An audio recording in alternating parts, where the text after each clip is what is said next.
नमस्कार दोस्तों, स्वागत है आप सभी का प्रज्ञान आईसीएस की यूट्यूब चैनल। आज की क्लास में हम मध्य प्रदेश की पंचायती राज व्यवस्था के बारे में अध्ययन करेंगे और देखेंगे इसके इतिहास को, मध्य प्रदेश में पंचायतों की संरचना को और इससे जुड़े हुए महत्वपूर्ण फैक्ट्स को। इससे पहले वाली जो हमारी क्लास हुई है, उसमें हमने भारत की पंचायती राज व्यवस्था के संदर्भ में संपूर्ण अध्ययन किया है, जहाँ पर हमने उसका जो ऐतिहासिक विकास है, उसके बाद पंचायती राज के संदर्भ में गठित महत्वपूर्ण समितियाँ और 73वां संविधान संशोधन और उसकी विशेषताएँ, mean 73rd amendment and its feature.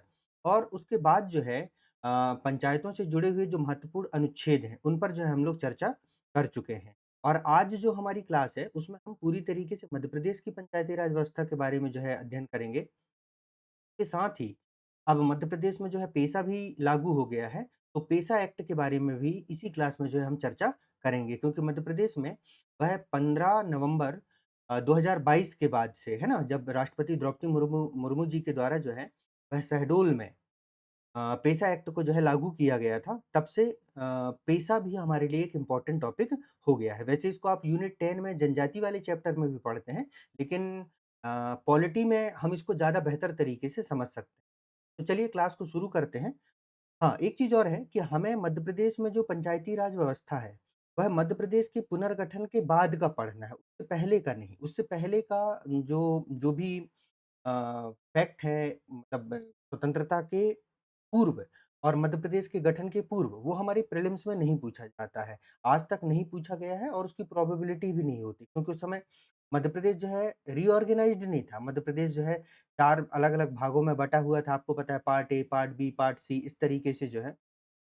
तो क्या है कि अलग-अलग जगहों पर अलग-अलग तरीके से पंचायती राज के संबंध में जो है, वह अधिनियम पारित किए गए थे। तो अगर उन सबको हम पढ़ेंगे तो वो बहुत ज़्यादा कंटेंट हो जाए। इतना प्रीलिम्स में जो है नहीं पूछा जाता, इवन मेंस में भी अब नहीं पूछा जाता। पहले मेंस में बहुत पहले पूछा जाता था, अब वो ट्रेंड खत्म हो चुका। ठीक है? ख़ैर फिर भी हम जब मेंस पढ़ेंगे तो वहाँ मैं आपको पढ़ा दूँगा। अभी आज जो हमारी क्लास होगी, उसमें हम मध्य प्रदेश के पुनर्गठन के पश्चात, मतलब आफ्टर सॉरी ऑनवर्ड 1956 के बाद की जो डिस्कशन हम लोग करेंगे, ठीक है? तो चलिए क्लास को जो है फिर हम लोग शुरू करते हैं बिना किसी देरी के। और सबसे पहले देखते हैं कि मध्य प्रदेश के जो पुनर्गठन है, उसके बाद मध्य प्रदेश में पुनर्गठन के बाद पंचायती राज का विकास किस प्रकार से हुआ है। तो मध्य प्रदेश का जब पुनर्गठन हुआ, उसके बाद क्या किया गया, मध्य प्रदेश की सरकार के द्वारा एक समिति बनाई गई, जिस समिति का नाम था कांसी प्रसाद पांडे समिति। कौन-सी समिति? कांसी काशी प्रसाद जो है पांडे समिति गठित की गई। इस समिति का गठन जो है, वह 29 जुलाई 1957 को किया गया था। कब किया गया था? 29th ऑफ जुलाई 1957 को किया गया था और केंद्रीय समिति जो बलवंत राय मेहता है, तर्ज पर किया गया था। क्योंकि केंद्र में केंद्र सरकार ने सामुदायिक विकास कार्यक्रम की समीक्षा के लिए एक समिति गठित की थी, जिसका नाम था बलवंत राय मेहता समिति, जिसने ही त्रिस्तरीय पंचायती राज व्यवस्था का सुझाव दिया था। तो उसी के तर्ज पर मध्य प्रदेश सरकार ने वह काशी प्रसाद पांडे समिति बनाई, ठीक है? तो ये जो समिति थी, वह 15 सदस्यीय समिति थी, अध्यक्ष सहित, मतलब इसमें अध्यक्ष सहित 15 सदस्य थे और इन्होंने जो अपनी रिपोर्ट है, वह सितंबर 1958 को जो है प्रस्तुत की थी। इस रिपोर्ट में, मतलब जो ये रिपोर्ट काशी प्रसाद पांडे समिति ने जो है प्रेज़ेंट किया था, इस रिपोर्ट में उन्होंने बलवंत राय मेहता समिति की अनुशंसाओं को भी शामिल किया। तो बलवंत राय मेहता समिति की अनुशंसा क्या थी? त्रिस्तरीय पंचायती राज व्यवस्था। इसलिए मध्य प्रदेश में भी त्रिस्तरीय पंचायती राज की स्थापना की गई और उसकी संरचना इस प्रकार होगी कि ग्राम स्तर पर ग्राम पंचायत, ब्लॉक स्तर पर पंचायत समिति, जिसे अब हम जनपद पंचायत कहते हैं, और जिला स्तर पर जो है जिला परिषद, जिसे हम अभी जिला पंचायत कहते हैं। इस प्रकार से संरचना निर्धारित की। अब इस समिति की सिफारिश को प्रभावी बनाने के लिए क्या किया गया? सरकार के द्वारा मध्य प्रदेश पंचायती राज अधिनियम 1962 पारित किया। क्या पारित किया गया? मध्य प्रदेश पंचायती राज अधिनियम 1962 जो है, वह सरकार के द्वारा वह पारित किया गया। On the recommendation of this committee, the Madhya Pradesh Panchayati Raj act 1962 was introduced, means उसको लागू करने के। यहाँ तक की बात सबको स्पष्ट है? किस तरीके से जो है यहाँ पर काम हो रहा है, क्योंकि 1956 में मध्य प्रदेश का गठन हुआ और गठन के बाद काशी प्रसाद पांडे समिति बनाई गई और उस समिति ने 3 टियर पंचायती राज के लिए जो है रिकमेंडेशन दिया। जैसे बलवंत राय मेहता समिति ने मेहता समिति के द्वारा दिया गया था। अब यहाँ नीचे लेफ्ट साइड में आप लोग देख रहे होंगे, एक ये जो है पूरा क्रोनोलॉजी बना हुआ है कि मध्य प्रदेश में किस प्रकार से पंचायती राज संस्थाओं का जो है विकास हुआ है। तो सबसे पहले 1957 में वह कांसी प्रसाद पांडे समिति बनी, फिर 1962 में ये एक्ट बनाया गया मध्य प्रदेश पंचायती राज अधिनियम, फिर 1981 में फिर एक एक्ट बनाया गया पंचायती राज अधिनियम 1981, फिर 1990 में फिर एक एक्ट बनाया गया पंचायती राज अधिनियम के संदर्भ में, फिर 1993 में बनाया गया, ये 1993 का इम्पोर्टेंट है, क्यों है? हम आगे देखेंगे। फिर 2001 में इसी में संशोधन किया गया और फिर 2004 में जो है इसी अधिनियम में संशोधन किया। तो ये सारे जो महत्वपूर्ण एक्ट हैं, इन पर हम चर्चा करेंगे और इनके जो महत्वपूर्ण महत्वपूर्ण पॉइंट हैं, जिनसे प्रश्न पूछे जा सकते हैं या पूछे जा चुके हैं, उन पर भी हम चर्चा करेंगे। इसके साथ जो महत्वपूर्ण तिथियाँ हैं, क्योंकि मध्य प्रदेश के एग्ज़ामिनरों को जो है तिथियों से बहुत प्यार है। मतलब जो डेट होते हैं ना, उनसे बहुत प्यार है और तिथि भी ऐसे पूछेंगे, मान लो अगर इससे पूछेंगे काशी प्रसाद पांडे समिति जो कब गठित की गई थी, तो डेट कैसे देंगे? इतना नियरेस्ट डेट देंगे 28 जुलाई, 29 जुलाई, 30 जुलाई, 31 जुलाई, इस तरीके से और ईयर भी सेम रहेगा। मतलब उनको लगता है कि एकदम आप एलिमिनेशन भी नहीं लगा सकते, बिल्कुल आपको रटा होना चाहिए। काशी प्रसाद पांडे समिति का जो गठन है, वह 29 जुलाई 1957 को किया गया था। इसलिए मैंने यहाँ पर उन्हीं तिथियों को रखा है, जो बहुत इम्पोर्टेंट है क्योंकि हमें स्मार्ट स्टडी करनी है ना? वो 2 तरीके का एक मेहनत होता है ना, हार्ड वर्क तो ठीक है, लेकिन हमारी जो स्टडी है वो स्मार्ट होनी चाहिए। अगर हम जो है वो उस तरीके से एक वो कहावत नहीं है कि बोझ ढोने वाला, ये भी पढ़ डालते हैं, ये भी पढ़ डालते हैं, इसको भी रट डालते हैं, अंत में ये होता है कुछ याद ही नहीं रहता। इसलिए जितना इम्पोर्टेंट है, उतना हम लोग याद रखेंगे। चलिए आगे बढ़ते हैं हम लोग। तो ये घटना हुई। अब ये जो अधिनियम था 1962 का जो है एक्ट बनाया गया था, इसमें क्या इम्पोर्टेंट प्रोविज़न था इस बात को हम लोग देखते हैं। यह एक्ट मध्य प्रदेश का प्रथम पंचायत राज कानून था, प्रथम पंचायत राज कानून था मध्य प्रदेश के पुनर्गठन के बाद, है ना? इसे विधानसभा ने वर्ष 1962 में पारित किया था। इस एक्ट के तहत राज्य में त्रिस्तरीय पंचायती राज और न्याय पंचायत प्रणाली की बात की गई, मतलब उनको स्थापित किया जाना। लेकिन हुआ ये कि 1962 में जो है भारत-चीन युद्ध के कारण यह अधिनियम जो है प्रभावी नहीं हो सका। मतलब इसको जो है इम्प्लीमेंट नहीं किया जा सका। Due to Indo China war 1962 this act could not become effective, प्रभावी नहीं बन पाया। लेकिन हुआ क्या इस अधिनियम के संदर्भ में एक महत्वपूर्ण फैक्ट ये है कि इस अधिनियम के अनुरूप 1965 में कब 1965 में ग्राम पंचायत स्तर पर चुनाव संपन्न कराए गए। क्या करवाए गए?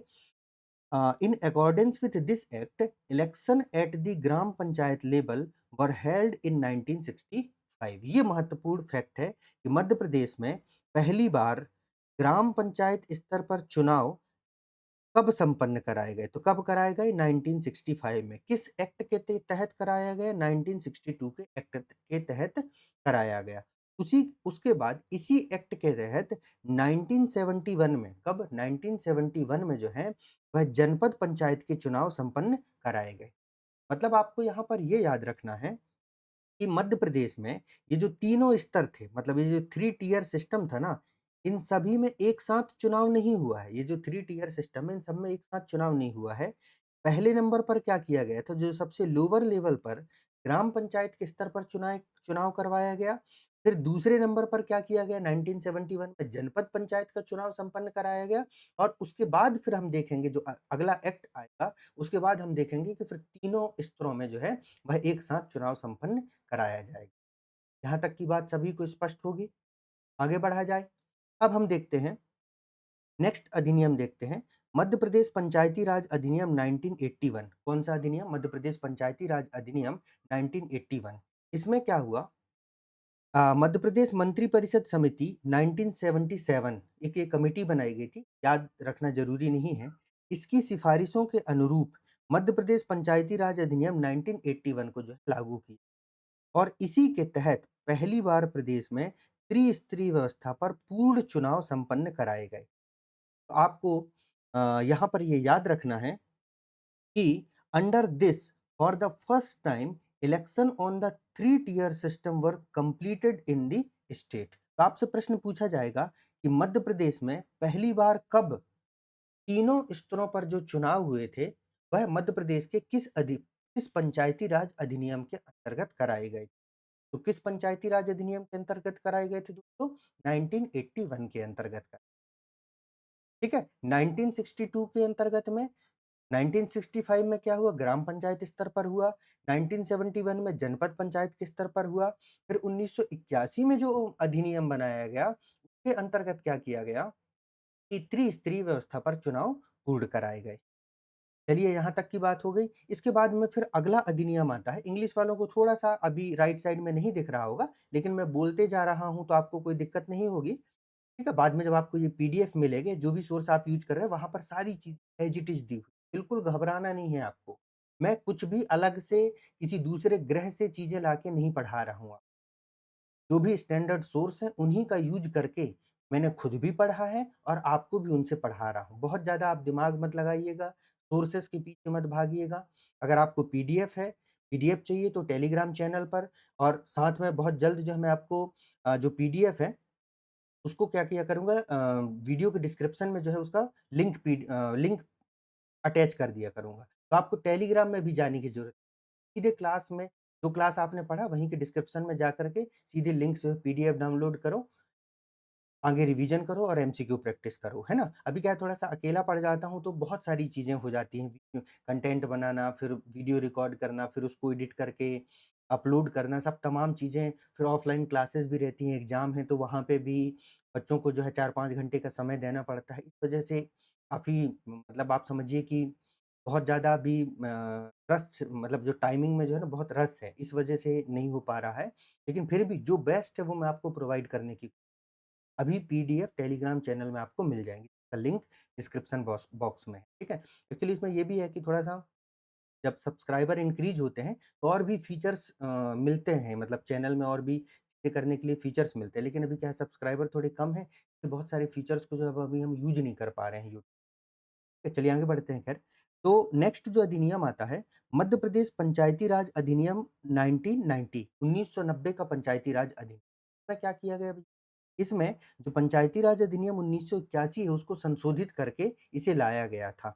और इस अधिनियम का मुख्य उद्देश्य क्या था? इसका मुख्य उद्देश्य था ग्रामीण विकास एवं उनकी समस्याओं को हल करना। किसको हल करना? ग्रामीण विकास और उनकी समस्याओं को हल करना। इसका मेन ऑब्जेक्टिव था rural development and solving their problems. Means Panchayati Raj अधिनियम तो चल रहे थे, लेकिन सरकार को अब ये लगा कि यार हमें अपने ग्रामीण क्षेत्रों का जो है विकास करना है और वहाँ की जो समस्याएं हैं उनको सॉल्व करना है।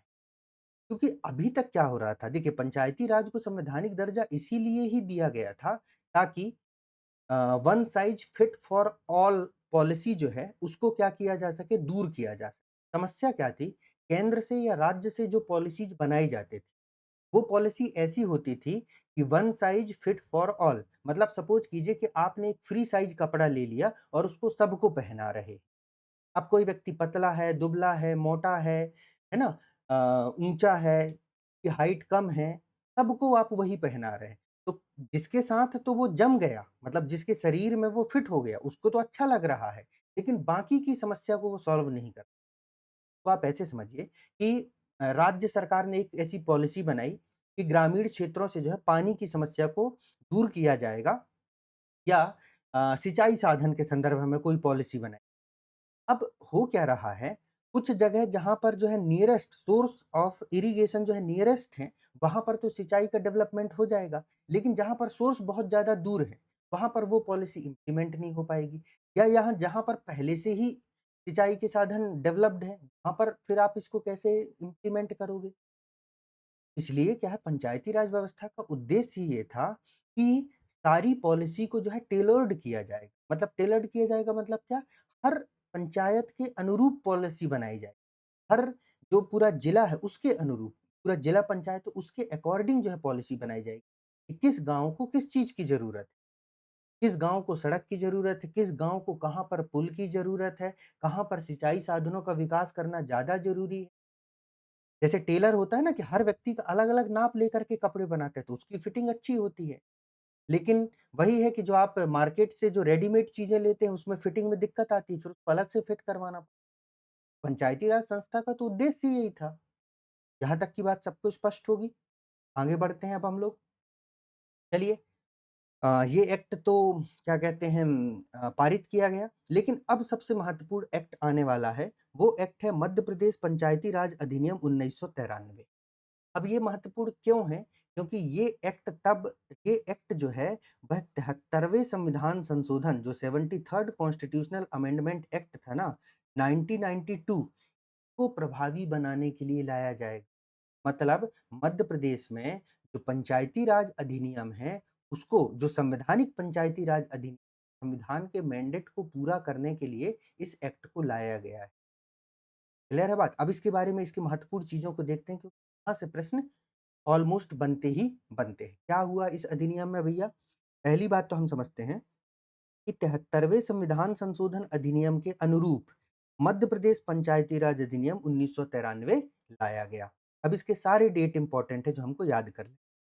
इसे विधानसभा में प्रस्तुत किया गया 21 दिसंबर 1993। कब किया गया? 21 दिसंबर 1993 को। विधानसभा के द्वारा पारित किया गया 30 दिसंबर 1993 को। राज्यपाल की स्वीकृति मिली 24 जनवरी 1994 को, क्योंकि अब दिसंबर का महीना खत्म ही हो गया था तो 94 लग गया। फिर संपूर्ण मध्य प्रदेश में लागू किया गया इसे 25 जनवरी 1994। एक्चुअली मध्य प्रदेश तो इसको और पहले ही इम्प्लीमेंट कर दिया होता, लेकिन हुआ ये कि इससे पहले जो है मध्य प्रदेश में जो है राष्ट्रपति शासन लगा हुआ था। सुंदरलाल पटवा की सरकार थी, जनता दल की, उस सरकार को जो है बर्खास्त कर दिया गया था और मध्य प्रदेश में राष्ट्रपति शासन लगा दिया गया। इस वजह से जब जिस समय 73वां संविधान संशोधन एक्ट जो है पारित किया जा रहा था पार्लियामेंट और उसको इम्प्लीमेंट जब किया गया है 24 अप्रैल 1993 को, है ना? मतलब जब इम्प्लीमेंट तो तक तो मध्य प्रदेश में जो है नई सरकार गठित कर दी गई थी, लेकिन उसके पहले जो है वह मध्य प्रदेश में राष्ट्रपति शासन लगा हुआ है। इस वजह से विधानसभा कानून नहीं बना पाई। पर जैसे ही सरकार का गठन हुआ और 93 में मध्य प्रदेश के मुख्यमंत्री बने थे दिग्विजय सिंह। हाँ, दिग्विजय सिंह जो है मुख्यमंत्री बने थे। तो दिग्विजय सिंह की सरकार आई होप कि मैं सही हूँ कि दिग्विजय सिंह ही थे, है ना? तो दिग्विजय सिंह की सरकार ने जो है वह क्या हुआ तुरंत बिल्कुल आनन-फानन में जो है इस अधिनियम को जो है विधानसभा से पारित करवाया। यहाँ तक की बात स्पष्ट है। इसीलिए यहाँ पर विशेष में आप देखेंगे इम्पोर्टेंस में कहता है 25 जनवरी को मध्य प्रदेश का पंचायती राज दिवस मनाया जाता है। वेरी इंपॉर्टेंट फैक्ट ये है, कि मध्य प्रदेश का पंचायती राज दिवस जो है कब मनाया जाता है भैया? तो मनाया जाता है आप बताएँगे कि सर 25 जनवरी को जो है, वह मध्य प्रदेश जो है वह अपना पंचायती राज दिवस मनाता है और भारत कब मनाता है भाई? तो भारत जो है वह 24 अप्रैल को जो है अपना पंचायती राज दिवस मनाता है। यहाँ तक की बात सभी को जो है क्लियर होगी। अब हम लोग आगे बढ़ते हैं।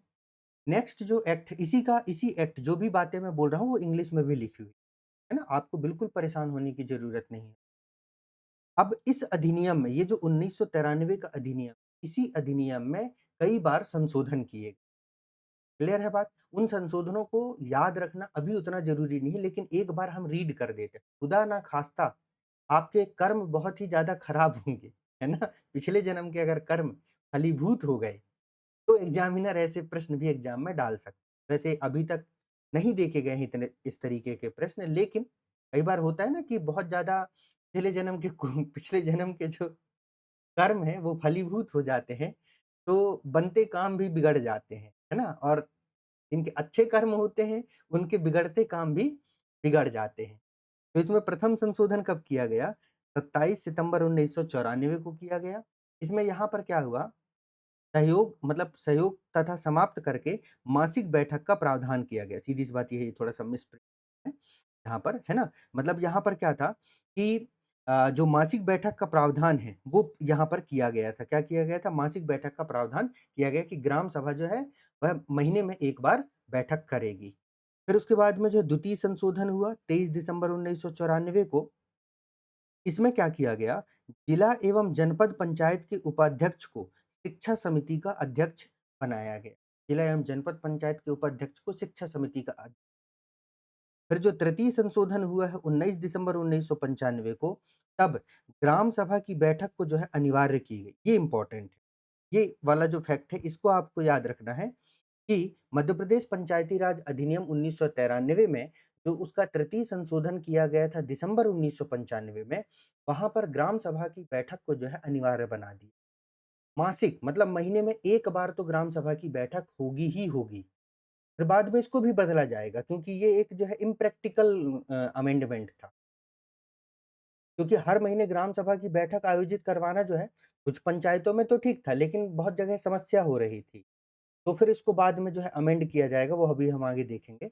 और जो 4th अमेंडमेंट था, उसमें क्या किया गया था जो कि 28th दिसंबर 1996 को किया गया था, वह आरक्षण व्यवस्था को तकनीकी संगत बनाया गया। तृतीय बस थोड़ा-सा ध्यान रखें। तो ये हो गया 1993 में जितने संशोधन हुए उसके बारे में हमने मेन आपको जो जितना ये वाला जो मैंने आपको पोर्शन बताया है, ये आपको याद रखना। इतना भाग जो है महत्वपूर्ण है अभी हमारे एग्ज़ाम के लिहाज से। बाकी फिर मेंस में है, तो मेंस में हम इसको और डिटेल से पढ़ेंगे, क्वेश्चन भी प्रैक्टिस करेंगे, है ना? चलिए, अब कुछ फैक्ट जो हैं, जो इम्पोर्टेंट है, जिनसे प्रश्न बनाए जाते हैं, उनके बारे में हम लोग देख लेते हैं। ये चाचा चौधरी फैक्ट है, क्योंकि ये फैक्ट याद कर लेंगे तो आप चाचा चौधरी बन जाएँगे। चाचा चौधरी याद है? आप में से जो जिनका जन्म जो है 1990 के बाद हुआ होगा, है ना? उससे पहले वालों को भी, तो डीडी वन में जो सीरियल आता था चाचा चौधरी, जिनके पास हर प्रश्न का जवाब होता था। तो अगर आपको चाचा चौधरी बनना है, तो ये सारे फैक्ट जो है आपको पता होने चाहिए। उसमें से पहला फैक्ट क्या है? मध्य प्रदेश पंचायती राज विधेयक 1993 को जो है, वह 10वीं विधानसभा में मध्य प्रदेश की कौन-सी विधानसभा में? 10वीं विधानसभा में पारित किया गया था। और आप मुझे कमेंट सेक्शन में बताना कि अभी मध्य प्रदेश की विधानसभा कौन से नंबर की विधान उस समय मुख्यमंत्री श्री दिग्विजय सिंह थे और राज्यपाल माननीय शफी कुरैशी थे। वेरी इंपॉर्टेंट फैक्ट है। मुख्यमंत्री तो भले ना पूछे लेकिन राज्यपाल ज़रूर पूछे। माननीय शफी कुरैशी जी थे जो राज्यपाल थे। और इस अधिनियम में जो 1993 का अधिनियम है उसमें 15 अध्याय हैं और 32 धाराएँ जो हैं शामिल ठीक है? इसमें जो है 15 चैप्टर हैं और 22 सेक्शन को जो है वह इंक्लूड किया गया है। इसके बाद में अगला जो इम्पोर्टेंट फैक्ट है वो ये है, त्रिस्तरीय पंचायतों व नगरीय निकाय के चुनाव करने वाला मध्य प्रदेश पहला राज्य बना। ये बात भी आपको याद रखना इसके साथ ही आपको ये भी याद रखना है कि 73वें संविधान संशोधन को जो है, वह लागू करने वाला मध्य प्रदेश जो है, वह भारत का पहला राज्य रहा। 73वें संविधान संशोधन के अनुरूप पंचायती राज व्यवस्था को लागू करने वाला मध्य प्रदेश भारत का पहला राज्य है। के साथ ही त्रिस्तरीय पंचायतों व नगरीय निकाय का चुनाव कराने वाला भी राज्य कौन-सा है? मध्य प्रदेश राज्य बना है। क्यों? क्योंकि मध्य प्रदेश ने 1994 में ही अपने यहाँ पर राज्य निर्वाचन आयोग का गठन कर लिया। ठीक है? 1 फरवरी 1994 राष्ट्रीय पंचायती राज दिवस 24 अप्रैल को मनाया जाता है, जबकि मध्य प्रदेश का पंचायती राज दिवस 25 जनवरी को मनाया जाता है। यहाँ तक की बात स्पष्ट है। नेक्स्ट है, ग्राम सभा की बैठक आयोजित करने की सूचना 7 दिन पूर्व दी जाती है तथा आपात बैठक की सूचना 3 दिन पहले दी जाती है। अगर ग्राम सभा की बैठक आयोजित करवानी है, तो उसकी सूचना जो है, वह 7 दिन पहले दी जाएगी और अगर इमरजेंसी है, तो सूचना 3 दिन पहले दिया। फिर ग्राम सभा की परिभाषा में राजपत्र मध्य प्रदेश असाधारण संशोधन अधिनियम 1999 के अनुसार संशोधन किया गया है। ये भी याद रहेगा तो चल जाए। ये इम्पोर्टेंट है कि ग्राम पंचायत का जो सचिव ही ग्राम सभा का भी सचिव होता है। मतलब जो सचिव साहब थे फुलेरा पंचायत के, वो ग्राम पंचायत के भी सचिव थे और ग्राम सभा के भी सचिव वही होते और सचिव का काम क्या है? ये एक प्रशासनिक पद होता है, जिसका काम जो है पंचायत के पूरे लेखा-जोखा का विवरण रखना। ठीक है? पूरा लेखा-जोखा क्योंकि सरपंच साहब और जो पंच साहब उनके जो शिक्षा है उसके लिए तो हमारे यहाँ पर क्या है कि कोई ऐसा योग्यता में शिक्षा को ऐड नहीं किया गया है। इसलिए एक प्रशासनिक पद का सृजन किया गया है, सचिव का जो पद होता है। इसमें सरकारें जो है अलग-अलग तरीके से अलग-अलग राज्यों में अलग-अलग तरीके से भर्ती किया जाता है और वो क्या करता है वहाँ पूरा जो है लेखा-जोखा जो काम है वो सचिव महोदय के द्वारा किया जाता है। लिखा-पढ़ी का काम जिसे सामान्य भाषा आगे बढ़ते हैं अब हम लोग। अब इसके बाद में ये जितने एक्ट हैं ये इम्पोर्टेंट है। इसमें से सबसे पहले क्या आता है कि यहाँ पर मध्य प्रदेश पंचायत राज एवं ग्राम स्वराज संशोधन अधिनियम 2001। इसे लागू किया गया था 26 जनवरी 2001 को। कब लागू किया गया था? 26 जनवरी 2001 को। नामकरण इसे पंचायती राज एवं ग्राम स्वराज अधिनियम के नाम से जाना गया। It known as Panchayati Raj and Gram Swaraj act. ठीक है। और ये जो अधिनियम है, ये अलग से कोई अधिनियम नहीं है। ये 1993 का जो अधिनियम है ना, 1993 का जो अधिनियम, उसी का नाम बदल दिए। जो मध्य प्रदेश पंचायती राज अधिनियम था, उसी का नाम बदल के मध्य प्रदेश पंचायत राज एवं ग्राम स्वराज संशोधन अधिनियम।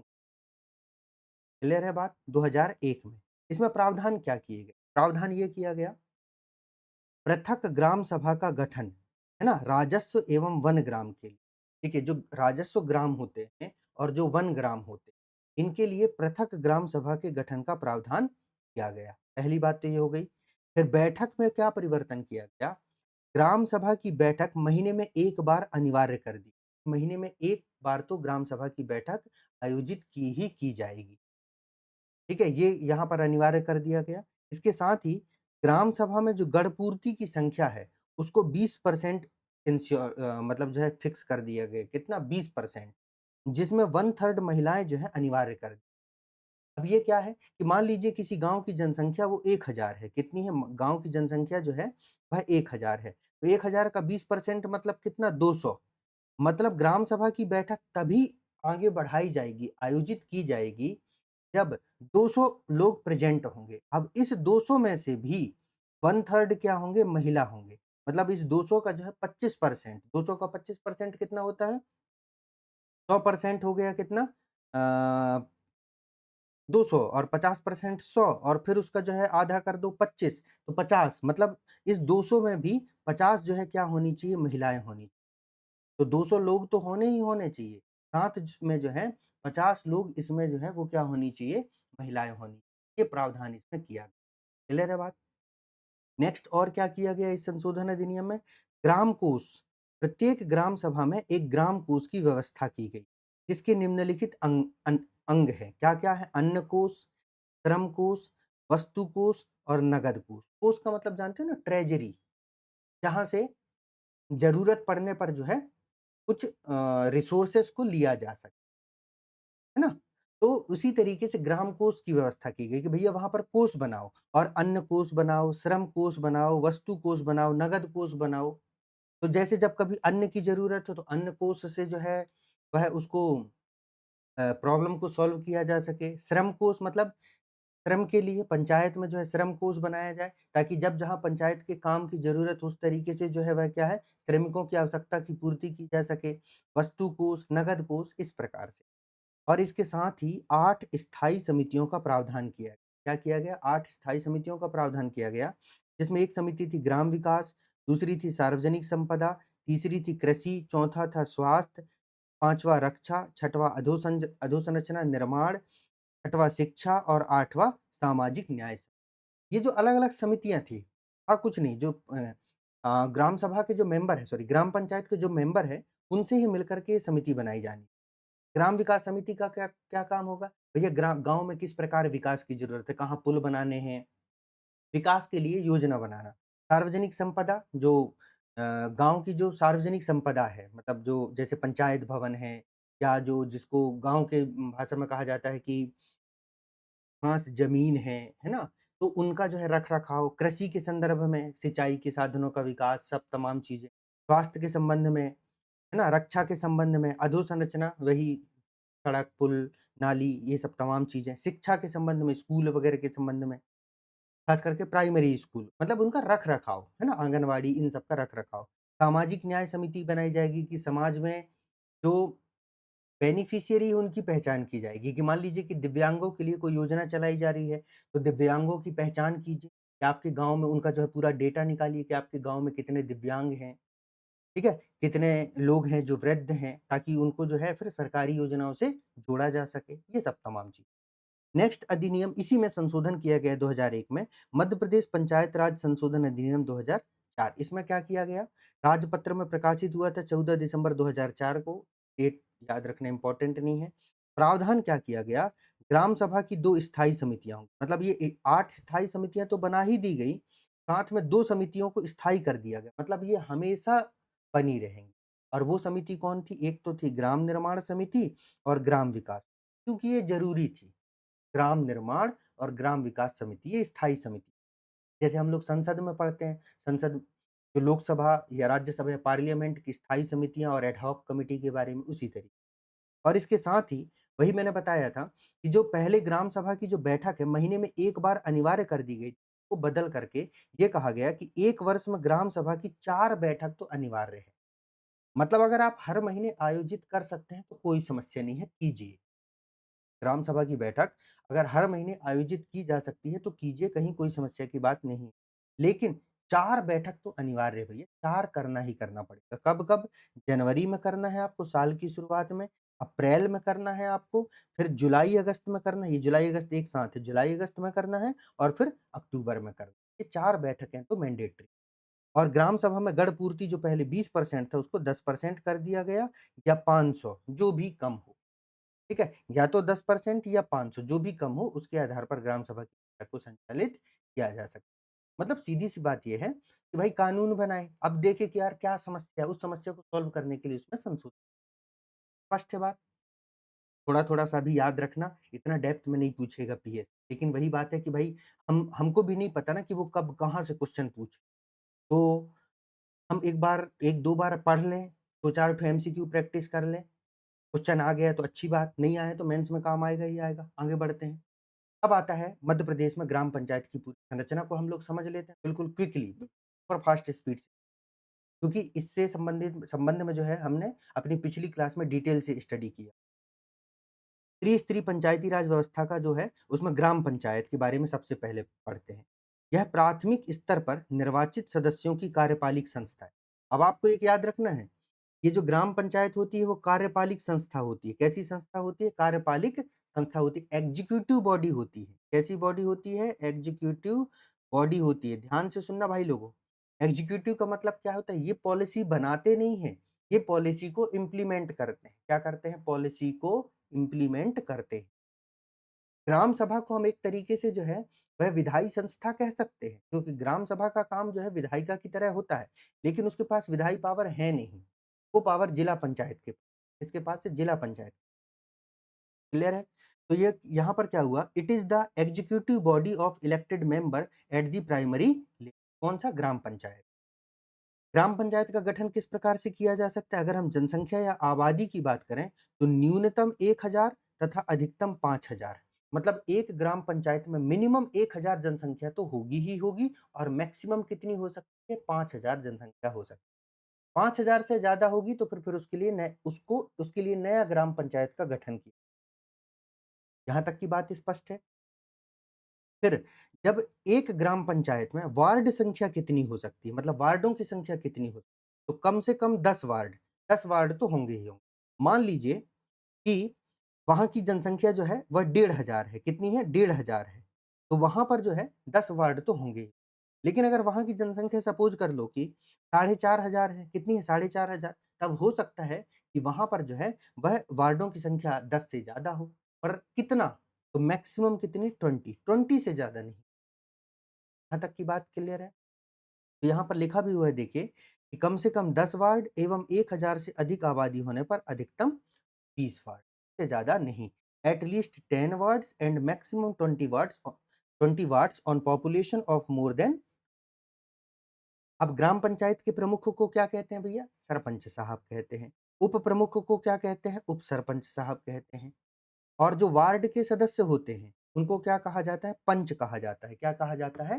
पंच कहा जाता है। जैसे शहर में जो अर्बन बॉडीज़ में जो वार्ड के सदस्य होते हैं, ठीक है?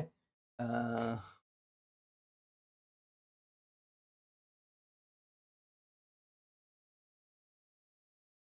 हाँ, तो गाँव में क्या है, वार्ड के सदस्यों को क्या कहा जाता है? पंच कहा जाता है।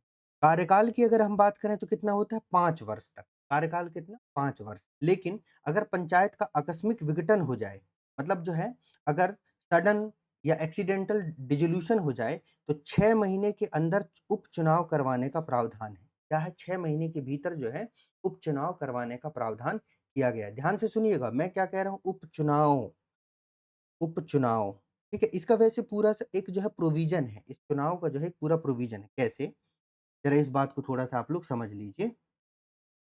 यहाँ पर देखिएगा ये ब्लैंक पेज मान लीजिए आज जो है सपोज़ करो कि 2025 में कब 2025 में 1 जनवरी जो है 1 जनवरी 2025 को जो है पंचायत का चुनाव हुआ। अब इसका कार्यकाल कितना है भैया 5 साल तक है। सामान्य स्थिति में जो है 5 साल तक इसका कार्यकाल है। मतलब इसका जो कार्यकाल रहेगा वह कब तक रहेगा 2025 से लेकर के हम मान के चलेंगे, इसका जो कार्यकाल होगा वो होगा 30 दिसंबर 31 दिसंबर जो है 2029 तक का कार्यकाल होगा। क्योंकि 25 है ना 25, 26, 27, 28, 29 तक इतना कार्यकाल होगा। मतलब नई पंचायत जो है, नई पंचायत का गठन जो है इसके बाद किया जाएगा, ठीक है? फिर वो उसका कार्यकाल जो है वह 31 दिसंबर दो ह 31 जन 1 जनवरी 2030 से शुरू होगा, तो 5 साल तक कार्यकाल होता है। मान लो कभी ऐसा हो कि 2.5 साल में यहाँ अपन इसको मान के चल लेते हैं कि ये 2.5 साल है ना? 2.5 साल में क्या हो, इस पंचायत का विघटन हो गया, एक्सीडेंटल जो है वह क्या हो गया, विघटन हो गया, डिसोल्यूशन हो गया।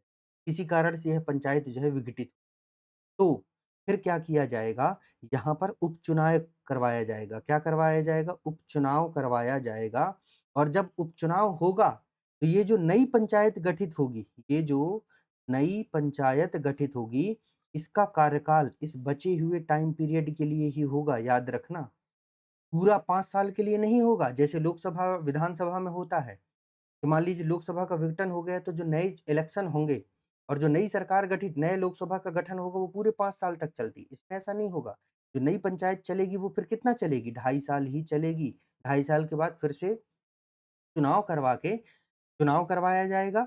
फिर 2029 के बाद जो नई सरकार बनेगी वो फिर पूरे 5 साल तक आगे बढ़ेगी। यहाँ तक की बात स्पष्ट है। एक चीज़ आपको यहाँ पर और भी याद रखना कि मान लो इस चुनाव ये जो पंचायत है, इसका विघटन जो है इस 30 दिसंबर 2029 से 6 महीने पहले हो जाए। मतलब जो पुरा पंचायत है, वह अपना कार्यकाल पूरा करने के 6 महीने पहले ही डिसॉल्व हो जाए। क्या हो जाए? डिसॉल्व हो जाए। तब के कंडीशन में ये उपचुनाव करवाना अनिवार्य नहीं है। लेकिन जो 6 महीने के भीतर चुनाव करवाया जाएगा और जो नया चुनाव होगा, उसके बाद जो नई सरकार आए, नई पंचायत गठित की जाएगी, वो अपना काम जो है पूरे 5 ईयर के करेगी। लेकिन अगर इस 6 महीने के पहले चुनाव होते हैं, इस 6 महीने के पहले कभी भी डिसॉल्व होके चुनाव होते हैं, मान लीजिए यह 3 साल में हो, साढ़े 3 साल में हो, तो जो नई पंचायत होगी मतलब जो उपचुनाव होंगे और उसके बाद जो नई पंचायत बनेगी, वो बचे हुए कार्यकाल मतलब सीधी-सी बात ये है कि बचे हुए कार्यकाल के लिए ही यहाँ तक की बात सबको स्पष्ट है कि नहीं है? क्लियर है बात? बचे हुए कार्यकाल के लिए इसका गठन राइटिंग बहुत खराब आ रही है, पता नहीं कुछ सिस्टम में कुछ दिक्कत हो गया है। चलो फिर नेक्स्ट टाइम जो है इसको मैं सुधार लूँगा। तो यहाँ तक की बात सबको क्लियर हो गई है? ये हो गया भैया उपचुनाव का। इसके बाद में अगर हम पंचायत के प्रशासनिक अधिकारी की बात करें, तो प्रशासनिक अधिकारी सचिव साहब होते हैं, है ना? ये राज्य सरकार के द्वारा नियुक्त किया जाता है और एक सहायक रोजगार सचिव होता है। सचिव का काम क्या होता है? पंचायत का लेखांकन करना, है ना? क्या काम करना? पंचायत का लेखांकन करना to maintain account of panchayat और पंचायत के रिकॉर्ड व दस्तावेज सुरक्षित रखना, ये सचिव साहब का काम होता है। और इसके साथ ही ये सचिव साहब जो होते हैं, वो ग्राम सभा और सरकार के बीच में कड़ी का कार्य करते हैं। क्या करते हैं? ग्राम सभा और सरकार के बीच में जो है कड़ी का काम करते हैं। जैसे मतलब कलेक्टर साहब को जो है किसी ग्राम पंचायत के संबंध में कोई जानकारी चाहिए। सरपंच वगैरह तो हैं ही हैं। साथ में मान लीजिए उसके डॉक्यूमेंट से रिलेटेड, रिकॉर्ड से रिलेटेड कोई जानकारी चाहिए, तो वो किनसे जानकारी बुलवाएँगे? सचिव से बुलवाएँगे। किससे बुलवाएँगे? क्लियर है बात यहाँ तक की? ठीक है। तो ये हो गया ग्राम पंचायत की संरचना के संदर्भ में। अच्छा, ग्राम पंचायत के संदर्भ में 1-2 महत्वपूर्ण चीज़ें और है, भाग 2 उसका ये भी देख लीजिए कि मध्य प्रदेश में ग्राम पंचायत स्तर पर, कहाँ पर? ग्राम पंचायत स्तर पर राइट टू रिकॉल को लागू किया गया है। किसे लागू किया गया है? राइट टू रिकॉल को लागू किया गया है, वापस बुलाने के अधिकार को लागू किया। तो यहाँ देखिए मध्य प्रदेश स्थानीय निकायों में इसे लागू करने वाला देश का प्रथम राज्य है। कैसा? देश का प्रथम राज्य है। तो देखिए काफ़ी सारे जगहों पर हमने झंडा गाड़ रखा है। इसे वर्ष 2000 में लागू किया गया था और सर्वप्रथम इसका प्रयोग अनूपपुर जिले की पल्विका पटेल को पद से हटाया गया था। क्या किया गया था? अनूपपुर जिले की जो पल्विका पटेल थी, उनको जो है इनके पद से हटाया गया था किसके तहत? Right to recall. अभी राइट टू रिकॉल काफ़ी चर्चा में बना हुआ है। आपको याद होगा कि जो राघव चड्ढा हैं, जो कि राज्यसभा के सांसद हैं, है ना? सांसद अभी तो शायद उनके ऊपर कुछ डिसिप्लिनरी एक्शन लिया गया है। तो राघव चड्ढा जी ने इसके संदर्भ में काफ़ी जो है अपनी जो है स्पीच दिया है, कहाँ पर? पार्लियामेंट में, और वो बोल रहे थे कि इसको जो है लागू किया जाना चाहिए। तो राइट टू रिकॉल के बारे में मैं एक्सप्लेनेशन दिया हूँ आपको प्रिएम्बल वाले क्लास। अब हम देखते हैं पंचायत में योग्यता। योग्यता इम्पोर्टेंट है क्योंकि एक बार पीएससी इसमें प्रश्न पूछ चुका है। तो अगर हम योग्यता की बात करें, तो पंचायत में चुनाव लड़ने के लिए, वोट डालने के लिए तो 18 साल, लेकिन चुनाव लड़ना है, तो न्यूनतम आयु कितनी होनी चाहिए? 21 वर्ष होनी चाहिए, और साथ में मतदाता सूची में नाम होना चाहिए, और दिवालिया, पागल या अपराधी नहीं होना। ध्यान से सुनिएगा, 21 वर्ष आयु होनी चाहिए, मतदाता सूची में नाम होनी चाहिए, दिवालिया, पागल या अपराधी नहीं होना चाहिए। यहाँ तक की बात स्पष्ट है सभी को? चुनाव में अगर हम देखें तो सरपंच एवं पंच जो है प्रत्यक्ष जनता द्वारा चुने जाते हैं। ध्यान से सुनिएगा, सरपंच एवं पंच प्रत्यक्ष जनता द्वारा चुने जाते हैं, और जो उप सरपंच होता है उसको उसको उसका जो निर्वाचन है वह पंचों के द्वारा किया जाता है। किनके द्वारा किया जाता है? पंचों के द्वारा। ठीक है? और सरपंच, उप-सरपंच को अविश्वास प्रस्ताव द्वारा हटाया जा सकता है। कैसे हटाया जा सकता है? अविश्वास प्रस्ताव द्वारा हटाया जा सकता है, ग्राम सभा के द्वारा। किसके द्वारा? ग्राम सभा के द्वारा, अविश्वास प्रस्ताव के द्वारा हटाया जा। तो आप देखिए, राइट टू रिकॉल भी लागू है, नो कॉन्फिडेंस मोशन भी लागू है। और यहाँ पर मैं ये बार-बार इसलिए बोल रहा हूँ कि इसको याद रख लीजिएगा, क्योंकि ग्राम पंचायत ही वह स्तर है, जहाँ पर ग्राम पंचायत का अध्यक्ष कौन है? सरपंच। ग्राम पंचायत के अध्यक्ष का जो है वह प्रत्यक्ष चुनाव हो रहा है। क्या हो रहा है? प्रत्यक्ष चुनाव हो रहा है। इसके बाद सभी स्तरों में अध्यक्ष का चुनाव वह क्या होगा? अप्रत्यक्ष होगा। यहाँ तक की बात सभी को स्पष्ट हो गई होगी। आगे बढ़ते हैं अब हम लोग। आरक्षण की बात कर लें, तो एसटी, एससी का आरक्षण जो है जनसंख्या के अनुपात में है। कैसा है? जनसंख्या के अनुपात में। मतलब जनसंख्या में उनका पोर्शन कितना है? मान लीजिए किसी क्षेत्र में पूरी 50% जो जनसंख्या है, कौन-सी जनसंख्या? 50% जनसंख्या क्या है? एसटी है या एससी है। तो उनके लिए सीटों की संख्या भी ज़्यादा हो जाएगी। फिर महिलाओं के लिए जो है वह 50% आरक्षण का प्रावधान किया गया। कितना? 50% आरक्षण का प्रावधान किया गया है। कब से लागू है? 2008-9 से लागू है, 2007 के अधिनियम के अनुसार। और ओबीसी के लिए 35%। कितना? ओबीसी के लिए 35% आरक्षण का प्रावधान किया गया है। लेकिन ये 35% सभी जगह नहीं मिलता, ये रोलिंग में होता है। कैसा होता है? रोलिंग में। रोल करते हुए आगे आता है। ठीक है? हर बार ये आरक्षण उनको प्राप्त नहीं होता, और खास करके सरपंच के पद के लिए, है ना? सरपंच के पद के लिए जो है ये रोलिंग में होता है। फिर भारत में बिहार के पश्चात मध्य प्रदेश दूसरा राज्य है जहां पर महिलाओं को 50% आरक्षण दिया गया। क्या किया गया है? महिलाओं को 50% आरक्षण देने वाला भारत में बिहार के पश्चात मध्य प्रदेश दूसरा राज्य है। ठीक है? और पंचायत का काम क्या होता है? जो 11वीं अनुसूची है ना, 73वें संशोधन में हमने पढ़ा था, तो 11वीं अनुसूची में जो 29 विषय दिए गए हैं, उसके संबंध में कार्य करना। अब ये 29 विषय कौन-कौन है, ये भी देखेंगे, क्योंकि पीएससी ने इसमें भी प्रश्न पूछ लिया है कि निम्न में से कौन से विषय 11वीं अनुसूची में वर्णित नहीं हैं, और 4 ऑप्शन दिए गए थे, एक था जो 11वीं अनुसूची में नहीं था। तो महत्वपूर्ण हमको याद कर लें। यहाँ तक की बात सबको स्पष्ट है? ग्राम सभा क्या होती है? तो हमने अपनी जो बेसिक वाली जो क्लास है वहाँ पर हमने ये पढ़ा है कि गाँव के मतदाता सूची में दर्ज जो लोग होते हैं, उनसे बनी क्या होती है? एक सभा है। ये वर्ष में 4 बैठकें अनिवार्य किया गया है। कौन बुलाता है ग्राम सभा की बैठक को? सरपंच बुलवाता है, और उसकी अध्यक्षता भी किसके द्वारा की जाती है? सरपंच के द्वारा की जाती है। तो ग्राम सभा की बैठक किसके द्वारा बुलाया जाता है? सरपंच के द्वारा। की अध्यक्षता भी किसके द्वारा की जाती है? सरपंच के द्वारा ही की जाती है। और मान लीजिए सरपंच नहीं है कभी, तब उपसरपंच, और वो भी नहीं है, तो उसकी अनुपस्थिति में पंचों में से चुना गया सदस्य जो है वह ग्राम सभा की अध्यक्षता करता है। यहाँ तक की बात सभी को स्पष्ट होगी मुझे लगता है। आगे बढ़ते हैं, अब हम लोग जनपद पंचायत को देख लेते हैं। तो दूसरे नंबर पर है क्या? जनपद पंचायत। तो अगर हम जनपद पंचायत की बात करें, तो इसे जो है लगभग 5000 की आबादी पर गठित, है ना, मध्य स्तर का निकाय है। क्योंकि हमको पता, यहाँ पर ये आप देख रहे होंगे, एक ये कोना बना हुआ है, इसमें 3 स्तर दिख रहे होंगे। एक स्तर ये, एक स्तर ये और एक स्तर ये। तो ये वाला जो स्तर है वो ग्राम पंचायत का स्तर है, ये वाला जो स्तर है वो जनपद पंचायत का है और ये जिला पंचायत का है, ठीक है? अब देखिए ये वाला पोर्शन आपको बड़ा दिख रहा है, उसके पीछे का कारण ये है कि इनकी संख्या ज़्यादा होती है, इसको इधर नहीं किया गया, फिर उससे कम इस तरीके। तो जहाँ पर जो है जनसंख्या, क्योंकि हमने देखा ग्राम पंचायत का गठन मैक्सिमम कितने तक होता है 5,000 तक। 5,000 से ज़्यादा की आबादी है वहाँ पर, तो क्या किया जाता है जनपद पंचायत का गठन किया। जो विकास खंड स्तर पर जो है कायम होता है। विकास खंड मतलब वही ब्लॉक जिसे आप लोग जो है ब्लॉक के नाम से जानते हैं। आपके क्षेत्रों में अलग-अलग जैसे ब्लॉक होते होंगे, वही विकास खंड स्तर पर जो है ये कायम होता है। उसी को हम लोग जनपद पंचायत कहते हैं। वर्तमान मध्य प्रदेश में जो है 313 जनपद पंचायत हैं, ठीक है? ब्लॉक लेवल पर जो है इसको गठन किया जाता है, इधर इंग्लिश वाले भी साथ में देखते चलें। आबादी की अगर हम बात करें, तो न्यूनतम 5,000 होनी चाहिए और अधिकतम 50,000। कितना? न्यूनतम 5,000 और अधिकतम 50,000। एक जनपद पंचायत में न्यूनतम 5,000 होनी चाहिए और अधिकतम 50,000। वार्ड संख्या की अगर हम बात करें, तो वही बात है, अगर 5,000 की जनसंख्या है तो कितने वार्ड होंगे? कम से कम 10, मिनिमम 10 तो होंगे ही होंगे। और अगर हम अधिकतम की बात करें तो कितने होंगे? 25 होंगे, ठीक है? अधिकतम 25 हो सकते हैं। संरचना की अगर हम बात करें, तो इसमें 10 से 25 निर्वाचित जनपद सदस्य होते हैं, क्योंकि प्रत्येक वार्ड से 1 सदस्य, तो 10 से 25 निर्वाचित जनपद सदस्य होते हैं। साथ में जो विधायक होते हैं, उस जनपद पंचायत के क्षेत्र से जुड़े हुए जो विधायक होते हैं, तो वो क्षेत्रीय विधायकों को इसमें शामिल किया जाता है। मतलब वो इसके पदेन सदस्य होते हैं। क्या होते हैं? पदेन सदस्य।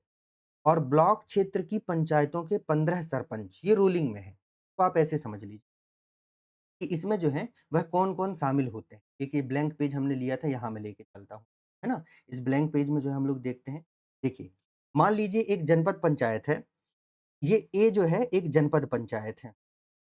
तो इस जनपद पंचायत में हम ये मान के चलते हैं कि इसमें जो है 20 वार्ड है। कितने वार्ड हैं? 20 वार्ड हैं। इसकी जनसंख्या हम ये मान के चलते हैं कि 40,000 है। कितनी है? 40,000 है। और इस जनपद पंचायत क्षेत्र से जो है एक विधायक साहब भी जुड़े हुए हैं। मतलब इस क्षेत्र से जो है एक विधायक महोदय भी हैं। विधायक, सांसद भी होंगे लेकिन हम अभी विधायक को लेते हैं। वैसे वो विधायक साहब एक जनपद क्षेत्र से नहीं, और भी जनपद क्षेत्रों से जुड़े। जैसे अगर आप सपोज़ कीजिए कि डिंडौरी और मंडला, है ना? ये जिलों के बारे में आपने पढ़ा होगा, डिंडौरी और मंडला। तो डिंडौरी क्षेत्र से जो है 1 विधायक है ना? मंडला क्षेत्र से कितने विधायक आते हैं? एग्ज़ैक्टली अभी संख्या वो चलो डिंडौरी का एग्ज़ाम्पल। तो 1 ये विधायक है। अब डिंडौरी में क्या हुआ? जनपद पंचायत 1 है ना? जनपद पंचायत की संख्या जो है नहीं 1 नहीं है और ज़्यादा है। मतलब अलग-अलग उसमें है। तो चलो थोड़ी देर समझने के लिए इसे मान लेते हैं कि ये एक क्षेत्र में जो है वह ये एक विधायक साहब है। तो ये हो गए कौन? एक विधायक हो गए यहाँ पर। 20 जो है वार्ड मेंबर हो गए। तो अब 20 वार्ड हैं तो इससे कितने होंगे? 20 जनपद पंचायत सदस्य होंगे। क्या होंगे? 20 जनपद पंचायत के जो हैं वह क्या होंगे यहाँ पर? सदस्य होंगे। 20 जनपद पंचायत के सदस्य होंगे इसमें प्लस ये जो एक विधायक है, ये एक जो है यह सदस्य होगा। और कैसा सदस्य होगा? क्योंकि ये चुनाव नहीं लड़ेगा, ये पदेन सदस्य होगा। एक्स ऑफिशियो जो है मेंबर होगा। यहाँ तक की बात सबको स्पष्ट हो गई है? ये पदेन सदस्य होगा। इसके बाद में क्या होगा? ये जो 20 सदस्य हैं, ये जो 20 सदस्य हैं, ये क्या करेंगे? आपस में क्या करेंगे? आपस में मिल कर के जो है, वह किसका चुनाव करेंगे? अध्यक्ष का चुनाव करेंगे। किसका चुनाव करेंगे? अध्यक्ष का चुनाव करेंगे, जिसे कहा जाता है जनपद पंचायत का अध्यक्ष। क्या कहा जाता है? जनपद पंचायत का अध्यक्ष कहा जाता है। तो भैया इसीलिए मैंने पिछली वाली स्लाइड में आपको बताया था कि केवल सरपंच जो कि अध्यक्ष होता है ग्राम पंचायत, ही बस का चुनाव प्रत्यक्ष होता है। बाकी सभी जगह जो चुनाव होते हैं वो अप्रत्यक्ष होते हैं। क्योंकि जनता ने किसको चुना? जनता ने इनको चुना, सदस्यों को। और इन सदस्यों ने फिर किसको चुन लिया? अध्यक्ष को चुन लिया। इसके साथ ही इसमें जो है, ये जो जनपद पंचायत है, इसमें जो है उस क्षेत्र के 15 सरपंच शामिल होते हैं। 1 साल के लिए इनको शामिल किया जाता है। मान लीजिए एक जनपद पंचायत में जो है ऐसा मान के चलो कि उस जनपद पंचायत में मान लीजिए 20 पंचायतें हैं। कितनी पंचायतें हैं? 20 पंचायतें। 20 पंचायतों को जो है शामिल किया गया है। तो इसके जो 15 पंचायत हैं, 15 पंचायत के सरपंच जो हैं, वो इसमें मेंबर होंगे। फिर उसको जो है लॉटरी सिस्टम या रोलिंग सिस्टम के माध्यम से जो है, जो बच गए थे उनको अगली बार फिर से इसमें जो है सदस्य बना दिया जाए। तो ये सभी जो है क्या होते हैं भैया, सदस्य होते हैं। क्या होते हैं? सदस्य होते हैं। इस तरीके से ये पूरा स्ट्रक्चर होता है किसका? जनपद पंचायत की संरचना बहुत कॉम्प्लेक्स, मैं आपको सही बात बताऊँ तो कई बार मैं खुद कन्फ्यूज़ होता, पंचायत-वंचायत के चुनाव होते हैं, मैं अपने कभी क्षेत्र में ऐसे रहता हूँ, तो मैं तो समझता रहता हूँ कि कैसे कहाँ काम चलता रहता है, ठीक है? मतलब इसको पूरी तरीके से समझने के बहुत टाइम के बाद जो है इसका पूरा प्रॉपर स्ट्रक्चर जो है समझ में आ पाया। खैर, तो अभी स्पष्ट है आप सभी लोगों को। तो देखो यहाँ पर लिखा है संरचना में 10 से 25 निर्वाचित जनपद सदस्य, क्षेत्रीय विधायक, उस क्षेत्र के ब्लॉक क्षेत्र की पंचायतों के 15 सरपंच। उसी ब्लॉक के, जिस ब्लॉक की पंचायत है, दूसरे ब्लॉक के नहीं। क्लियर है बात? पदाधिकारी की बात करें तो जनपद अध्यक्ष होते हैं जिसका प्रत्यक्ष चुनाव होता है, उपाध्यक्ष ये भी अप्रत्यक्ष, फिर एक जनपद पंचायत सीईओ होते हैं। यह एक प्रशासनिक अधिकारी होता है। क्या होता है? प्रशासनिक अधिकारी। पीएससी से भी इसमें जा सकते हैं और यूपीएससी से भी इसमें जा सकते हैं। क्लियर है बात? जनपद पंचायत सीईओ प्रशासनिक ये अधिकारी होता है। बहुत बड़े दर्जे का अधिकारी होता है। आपने सुना होगा ना, अरे वो फला व्यक्ति तो जनपद पंचायत सीईओ बना हुआ है। फिर अध्यक्ष का निर्वाचन हमने बता दिया है, धारा 25 के अनुसार निर्वाचित सदस्यों में से चुना जाता है। मतलब जो प्रेसिडेंट जो होता है, वह under section 25 a president is elected from among the elected members, है ना? और ये प्रमुख होता है। अध्यक्ष के काम क्या होते हैं? जो जनपद पंचायत अध्यक्ष होता है, उसका क्या काम होता है? जनपद पंचायत के कर्तव्यों का निर्वहन करना, ये तमाम चीज़ें जो उसकी काम होती है। अभी प्रीलिम्स के लिए उतना इम्पोर्टेंट नहीं। हाँ, ये आपको इम्पोर्टेंट है कि मान लीजिए अध्यक्ष का जो है मोह माया से मोह भंग हो जाए, तो फिर वो अपना त्याग पत्र किसे दे? तो अध्यक्ष जो है अपना त्याग पत्र कलेक्टर या अतिरिक्त कलेक्टर को देता है। किसको देता है? कलेक्टर या अतिरिक्त कलेक्टर को देता है। और जनपद पंचायत का अध्यक्ष जो है ना कलेक्टर के समतुल्य माना जाता है, काफ़ी बड़ा पद होता है। इसके बाद में भी आपको जिला पंचायत बताऊँगा, जिला पंचायत के अध्यक्ष को तो कैबिनेट मंत्री का दर्जा दिया जाता है। समझ रहे हो कि नहीं समझ रहे? मतलब काफ़ी बड़ा पद होता है वो। और फिर वही हटाए जाने के लिए अविश्वास प्रस्ताव के द्वारा इनको हटाया जाता है। क्लियर है बात? चलिए, ये थोड़ा-सा स्लाइड थोड़ा कंजेस्टेड हो गया क्योंकि काफ़ी सारे फैक्ट थे, तो उस वजह से जो है ये सबको एक जगह रखने में और बाइलिंगुअल बनाना पड़ रहा है। इस वजह से क्या होता है थोड़ा-सा कंजेस्टेड हो बाकी पढ़ने में आपको प्रॉपर आ रहा होगा। अगर दिक्कत होगी तो कमेंट में बता देना ताकि ने आगे की जो कंटेंट रहेगा उसको उसमें सुधार किया जाए। है ना?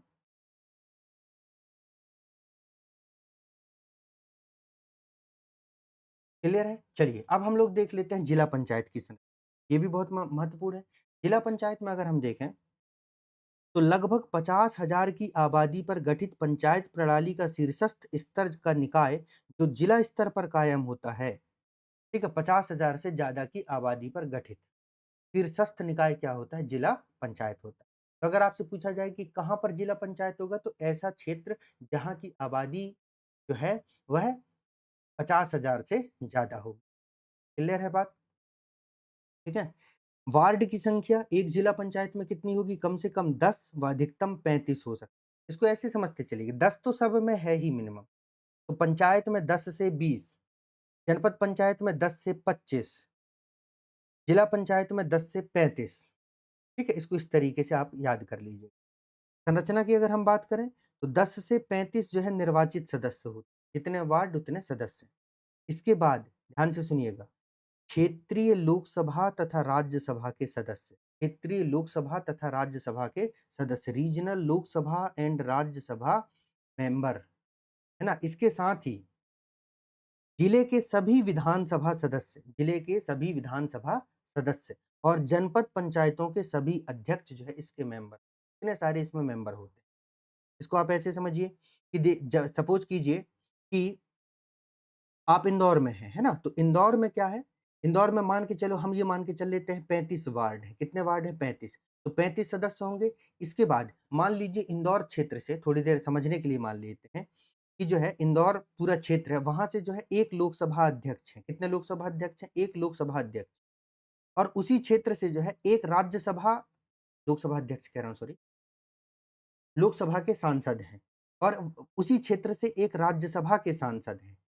तो ये दोनों, एक लोकसभा का सांसद और एक राज्यसभा का, ये दोनों जो हैं, वह इंदौर का जो जिला पंचायत है, वहाँ के क्या होंगे? सदस्य होंगे, सदस्य होंगे।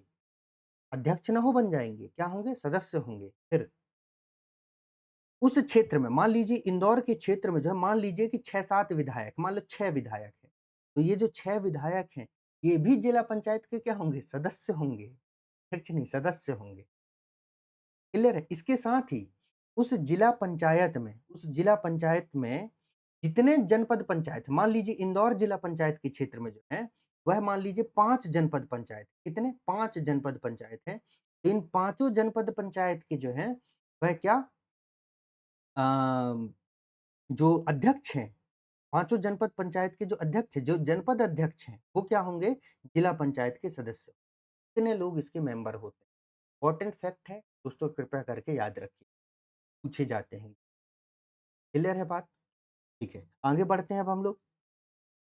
फिर उसके बाद में क्या होता है, जिला पंचायत के अगर हम पदाधिकारी की बात करें, तो जिला पंचायत का अध्यक्ष जो अप्रत्यक्ष रूप से निर्वाचित होता है और इसको भी याद रखना, जिला पंचायत का अध्यक्ष कैसे निर्वाचित होता है? अप्रत्यक्ष।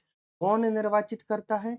ये जो जिला पंचायत के सदस्य हैं वो, ये नहीं, इनकी कोई भूमिका नहीं होती। कौन? ये जो 35, 30 जितने भी ये जिला पंचायत के सदस्य होते हैं, इनके द्वारा अध्यक्ष का निर्वाचन किया जाता है अपने में से। क्लियर है बात यहाँ तक? ठीक है? तो इस तरीके से फिर जिला पंचायत का उपाध्यक्ष होता है और जिला पंचायत का सीईओ। यहाँ तक का स्पष्ट है बात? अब जिला पंचायत के सीईओ के बारे में देख लेते हैं कि जिला पंचायत का जो सीईओ कौन होता है? यह जिला स्तर पर मुख्य कार्यपालन अधिकारी होता है, जो कि एक आईएएस होता है। कौन होता है? एक आईएएस होता है। जिला कलेक्टर को ही वह जिला पंचायत का सीईओ बना दिया। क्लियर है? कुछ जगह अलग से होते हैं, कुछ जगह उन्हीं को ये कार्यभार सौंप दिया, छोटे जिले में उन्हीं को ये कार्यभार सौंप दिया। जिला पंचायत का सीईओ कौन होता है? आईएएस अधिकारी। अब अगर मान लो फिर वही बात है कि जिला पंचायत के अध्यक्ष का भी मोह भंग हो जाए और पद से त्यागपत्र देना हो, तो देखो अब कलेक्टर के तो वो खुद ही समतुल्य हैं, कलेक्टर के बराबर तो वो खुद ही हैं, तो अब कलेक्टर को तो अपना क्या नहीं रेजिग्नेशन देंगे नहीं, उससे बड़े अधिकारी को रेजिग्नेशन देंगे। तो जो संभागीय आयुक्त होते हैं, जो डिविजनल कमिश्नर होते हैं या एडिशनल कमिश्नर होते हैं, उन्हें जो है वह क्या दिया जाएगा? अपना त्यागपत्र दिया। जैसे आप में से मान लीजिए कोई रीवा से है, तो रीवा में जो वो कौन-सा प्लाज़ा है ना उम, शिल्पी प्लाज़ा, तो शिल्पी प्लाज़ा में जो है, वो शिल्पी प्लाज़ा के पहले ही संभागीय आयुक्त का कार्यालय पड़ता है। तो वहाँ पर जो है ये अपना वो करेंगे। ये आप जैसे जबलपुर एक संभाग है, जैसे जितने संभाग हैं मध्य प्रदेश में, उन सब में एक संभागीय आयुक्त का क्या होता है? कार्यालय होता है। तो वहाँ पर क्या करता है, ये जो अध्यक्ष है, जनपद पंचायत जिला पंचायत का जो अध्यक्ष, वो अपना क्या देता है? त्यागपत्र। क्लियर है बात? ये पूरा एक बहुत बढ़िया जो है टेबल बना हुआ है। आपको जो है इसको क्या करना है, इसका प्रिंट आउट लेके अब अपने स्टडी टेबल के सामने लगा लेना। तो 4 बार देखोगे सब याद हो जाएगा। क्लियर है बात? इसी बात को मैंने पूरा एक्सप्लेन कर दिया। अब मैं इसको फिर से नहीं करता, नहीं तो क्लास बहुत लंबी हो जाएगी। फिर आप लोग फिर वीडियोज़ भी नहीं देखते, ना तो चैनल सब्सक्राइब करते हो, है ना? अब मध्य प्रदेश में चुनाव प्रक्रिया कहाँ पर किस प्रकार है, इसको एक बार रीड कर लेना। इसके बाद कौन किसको त्यागपत्र देता है, फिर एक साथ कर दिया गया है, इसको रीड कर लेना। जैसे जनपद सदस्य किसको देते हैं, जनपद अध्यक्ष को अपना त्यागपत्र देते हैं। जनपद अध्यक्ष किसको देता है, कलेक्टर या अतिरिक्त कलेक्टर को देता है। जनपद उपाध्यक्ष किसको देता है, वही कलेक्टर अतिरिक्त कलेक्टर। जिला पंचायत का सदस्य किसको देंगे, जिला पंचायत अध्यक्ष को। जिला पंचायत अध्यक्ष किसको देगा, संभागीय आयुक्त को। तो इस तरीके से किसका चुनाव किस प्रकार, किसका प्रत्यक्ष, किसका अप्रत्यक्ष, पूरा एक साथ करके दे दिया गया, रीड कर लेना।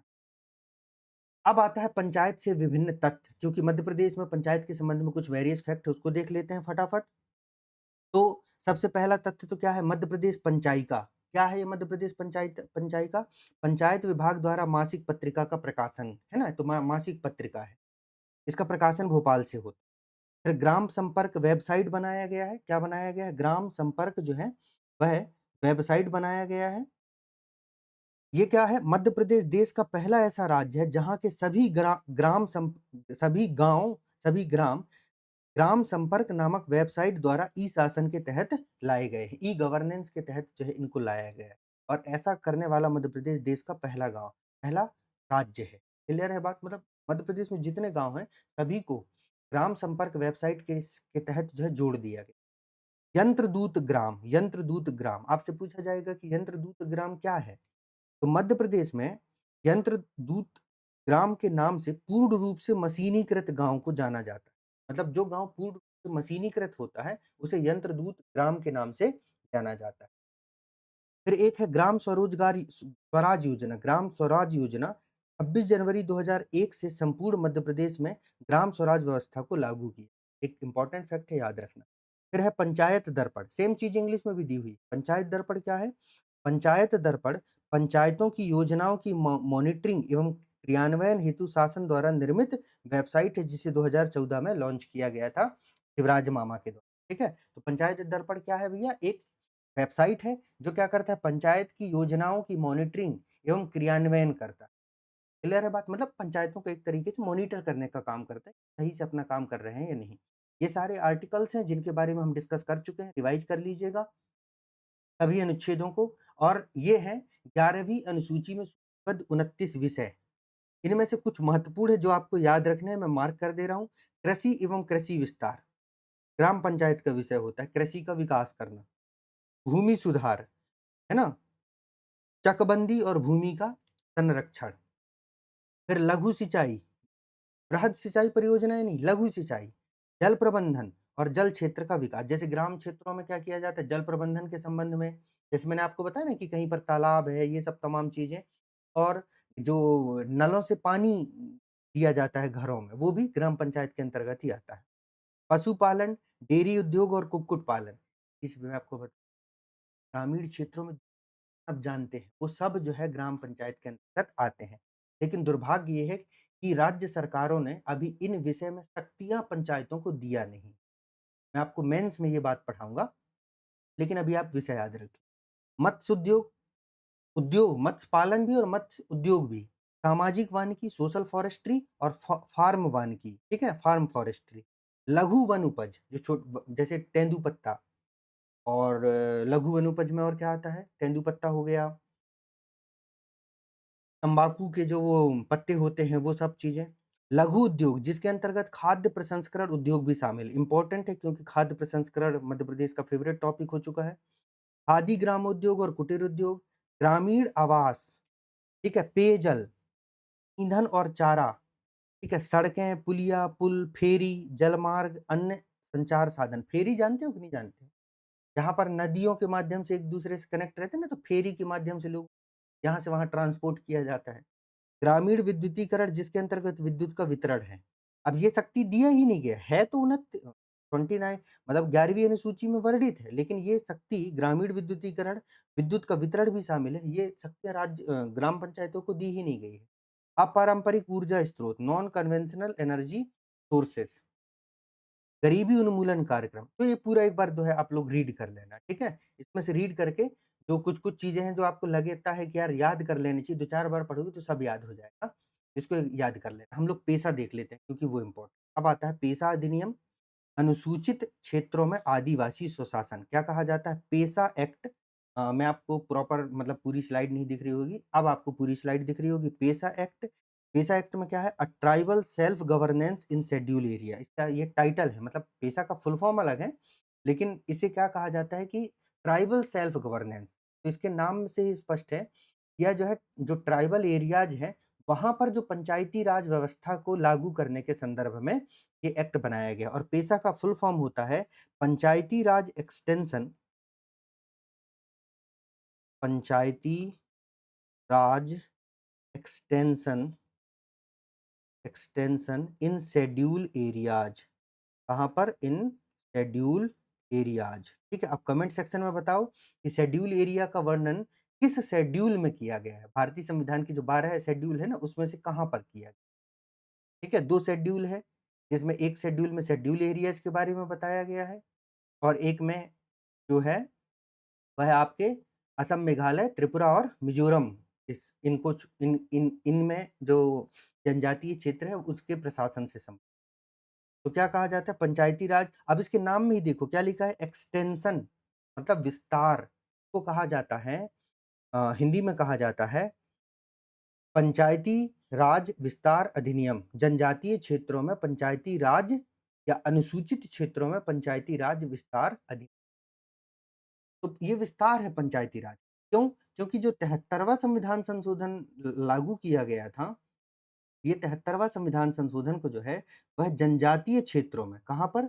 जनजातीय क्षेत्रों में जो है वह इसको इम्प्लीमेंट नहीं किया गया था। क्यों नहीं किया गया था सर? क्योंकि भैया जनजातीय लोगों का जो है वह अपना कल्चर होता है, मतलब उनके अपने जो है तौर-तरीके होते हैं। आपने सब पढ़ा होगा, अभी आप पूरी यूनिट 10 पढ़ रहे हैं तो आपको उसमें क्या पढ़ाया जा रहा है? जैसे कोल जनजाति, तो कोल जनजाति का अपना जो है जो समाज है उसका मुखिया होता है, उनके अपने गुनिया पंडा होते हैं, उनकी पूरी अपनी एक संरचना है, उनके अपने पंचायतें होती हैं, उनके अपने जो है वह न्याय पंचायत होती है, मतलब उनका जस्टिस सिस्टम, मतलब वो पूरा एक डेवलप्ड सोसाइटी होता है अपने तरीके से। तो सरकार उसको डिस्टॉर्ट नहीं करना चाहती, उसमें इंटरफेयर नहीं करना चाहती, क्योंकि जनजातियों के मामलों में, अफेयर्स में बहुत ज़्यादा इंटरफेयर करने पर जो है ना जनजाति विद्रोह करने लगा। अंग्रेज़ों के समय में देखिए नील कह रहा हूँ, संथाल विद्रोह हुआ था, मुंडा विद्रोह हुआ था। इसमें था ना कि जनजातीय संस्कृति में उन्होंने क्या है किया, इंटरफेयर किया अंग्रेज़ों ने, तो वो विद्रोह पर उतर आए। इसीलिए जनजातीय संरचना, देश की जनजातीय संरचना बिगड़े ना, इसलिए जो है यह पेसा एक्ट लाया गया था। अब पेसा एक्ट के विकास को हम लोग, तो बाकी सारी चीज़ें मैंने बता दिया है, ये 1996 में जो है लागू किया गया था। कब? 1996 में। लागू कैसे किया गया था? यहाँ पर इस तरफ लेफ्ट साइड में देखिएगा, पंचायतों की कार्यप्रणाली को नियंत्रित करने वाला संविधान का भाग 9 इसकी 5वीं अनुसूची के क्षेत्रों पर व्यवहार्य नहीं था।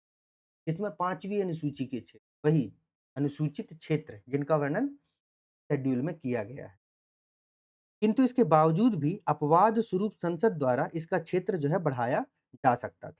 तो क्या है, संसद ने कहा कि भैया हमें जो ये पंचायती सिस्टम है, पंचायती जो राज है, इसको हमें इन अनुसूचित क्षेत्रों में, शेड्यूल एरिया में भी इम्प्लीमेंट करना है। तो उसके लिए इन्होंने मध्य प्रदेश के एक सांसद थे जिनका नाम था दिलीप सिंह भूरिया। क्या नाम था? दिलीप सिंह भूरिया। इनकी अध्यक्षता में एक कमेटी बनाई गई। मुझे आप कमेंट सेक्शन में बताओगे कि दिलीप सिंह भूरिया का संसदीय क्षेत्र कौन-सा था? किस जिले से थे? तो इनकी अध्यक्षता में एक भूरिया समिति बनाई गई। क्या बनाई गई? भूरिया समिति बनाई गई। और भूरिया समिति की रिपोर्ट के आधार पर 1996 का यह अधिनियम, पेसा एक्ट जो है अधिनियमित किया गया है, जो अनुसूचित क्षेत्रों में आदिवासी स्वशासन को बढ़ावा देता है। किसको बढ़ावा देता है? आदिवासी स्वशासन को।